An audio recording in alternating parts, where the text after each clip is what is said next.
Բարև ձեզ։ Երբ լսում ենք գրող բառը, ինչ ենք պատկերացնում։ Երևի թե մեկին, ով նոր աշխարհներ է հորինում, բայց գիտեք, 20-րդ դարի հայ գրականության հսկաներից մեկի Ստեփան Զորյանի համար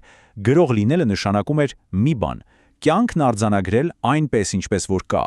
իր ողջ պարզությամբ ու խորությամբ։ Այսօր մենք հենց նրա մասին ենք խոսելու։ Լսեք, թե ինչ է ասում ինքը Զորյանը. յուրահատուկ լեզու, սուր աչք և գերելու կարողություն։ Սա ոչ թե ուղղակի գեղեցիկ խոսք է, այլ նրա ստեղծագործական բանաձևն է։ Դե ինչ, եկեք սուզվենք նրա աշխարհն ու տեսնենք, թե ինչպես էր նա ինքը կիրառում այս սկզբունքները։ Որպեսզի իսկապես հասկանանք Զորյանին, պետք է սկսենք ամենահիմքից՝ նրա գրական փիլիսոփայությունից։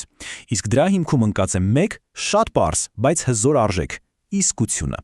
Զորյանի համար գրականությունը պաթոսախառն արտահայտությունների հավաքածու չէր։ Ոչ, նա հավատում էր, որ արձակը պետք է լինի բնական, ինչպես շնչելը։ Նա ուզում էր, որ իր գրածը հնչի այնպես, ինչպես մարդիկ խոսում են փողոցում, տանը, առանց ճոռոմ արհեստական զարդարանքների, որովհետև ամենախոր զգացմունքները, ըստ նրա, ամենապարզ բառերով են փոխանցվում։ Լավ, բայց որտեղից էր գալիս այս համոզմունքը։ Պատասխանը ոչ թե տեսական գրքերի մեջ է, այլ հենց կյանքի դպրոցի։ Հենց նրա վաղ տարիներն են, որ նրան դարձրին ոչ թե նոր աշխարհներ հորինող, այլ իրականության մի համեստ տարեգիր։ Պատկերացրեք, նրա համար գրական համալսարանը ոչ թե ինչ-որ փղոսկրյա աշտարակ էր, այլ Թիֆլիսի տպարանների թանաքի հոտով լցված եռուն կյանքով լի սենյակները։ Աշխատելով որպես սրբագրիչ ու թարգմանիչ, նա ոչ թե ուղղակի բառեր էր շտկում, այլ սովորում էր բառի իրական արժեքը։ Եվ հենց այդ փորձն էլ դարձավ նրա արձակի ամուր հիմքը։ Եվ հենց այստեղ է ծնվում համեստ տարեգիր եզրույթը։ Նա ինքն իրեն այդպես էր անվանում։ Նա իրեն չէր դնում պատմության կենտրոնում, չէր համարում իրադարձությունների ստեղծողը։ Ընդհակառակը, նրա համոզմամբ իսկական հերոսը հենց դարաշրջանն էր, իսկ ինքն ընդամենը դրա արձանագրողն էր։ Իսկ սա երևի նրա մեթոդի ամենավառ օրինակն է։ Մարդիկ կարդում էին մի կյանքի պատմություն վեպը ու վստահեին, որ դա Զորյանի ինքնակենսագրությունն է, բայց իրականում նա մի ամբողջ սերնդի կենսագրությունն էր պատմում, օգտագործելով մեկ մարդու կյանքի պատմությունը որպես կտավ։ Հանճարեղ է, այնպես չէ։ Դե եթե դու կարողանում ես արձանագրել առանձին մարդկանց ճակատագրերը, ապա հաջորդ տրամաբանական քայլը մի ամբողջ ազգի պատմությունը պատմելն է։ Եվ Զորյանը հենց դա էլ արեց, դառնալով ազգի մեծ պատմիչներից մեկը։ Գիտեք, Զորյանի համար պատմությունը փոշոտ արխիվներում պահված չոր փաստեր չէր, դա կենդանի շնչող մի բան էր։ Նրան ոգեշնչում էին նախնիների հերոսական պայքարը, եւ նա իր պատմավեպերով անցյալը դարձնում էր հայելի, որի մեջ իր ժամանակակիցները կարող էին տեսնել իրենց ու իրենց մարտահրավերները։ Այ հիմա ուշադրություն դարձրեք այս թվականներին։ 1944 թվական։ Երկրորդ համաշխարհայինի ամենածանր, ամենամութ օրերն են։ Ու հենց այդ պահին Զորյանը հրատարակում է «Պապ թագավորը»։ Պատկերացնում եք, թե ինչ հզոր ուղերձ էր սա իր ժողովրդին, դիմադրողականության, հայրենասիրության մասին։ Նրա պատմական վեպերը միշտ երկխոսության մեջ էին ներկայի հետ։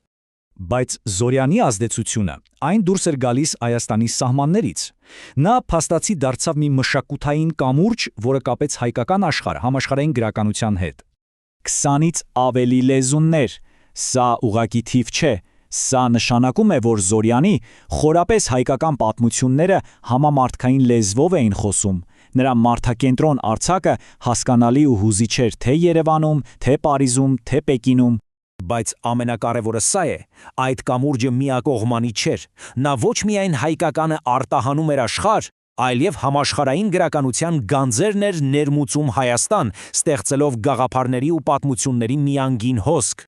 Մի պահ պատկերացրեք, Տոլստոյի «Պատերազմ և խաղաղությունը», Մարկ Թվենի «Արկածները», այս գլուխգործոցները հայերեն սկսեցին հնչել հենց Զորյանի շնորհիվ։ Սա ուղղակի թարգմանություն չէ, սա մի ամբողջ մշակութային հեղափոխություն էր, որը նա իրականացնում էր միայնակ։ Դե ինչ, այս ամենից հետո հարց է առաջանում, ինչպես է այսօր հիշվում Զորյանի հսկայական ազդեցությունը, նրա մահից տասնամյակներ անց։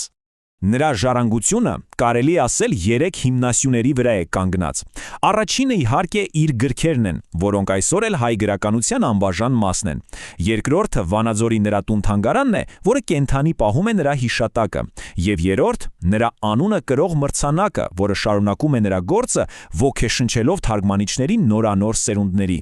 Եվ վերջում գուցե ամենակարևոր դասը, որ Զորյանը մեզ թողել է, նայեք այս խոսքերին։ Նա հասկանում էր մի պարզ ճշմարտություն. տաղանդն առանց անդադար նվիրված աշխատանքի ոչինչ է։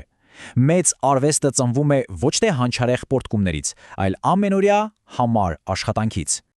Այսպիսով, ամփոփելով, կարելի է ասել Զորյանը մեզ ցույց տվեց, որ գրողը կարող է լինել ոչ թե հերոս, այլ իր դարաշրջանի հոգին պահպանող տարեգիր, եւ սա մեզ կանգնեցնում է մի շատ կարևոր հարցի առաջ։ Մեր այսօրվա աղմկոտ տեղեկատվությամբ գերհագեցած աշխարհում ով է կատարում այդ նույն դերը, ովքեր են մեր դարաշրջանի համեստ անաչառ տարեգրողները։ Մտածեք այս մասին։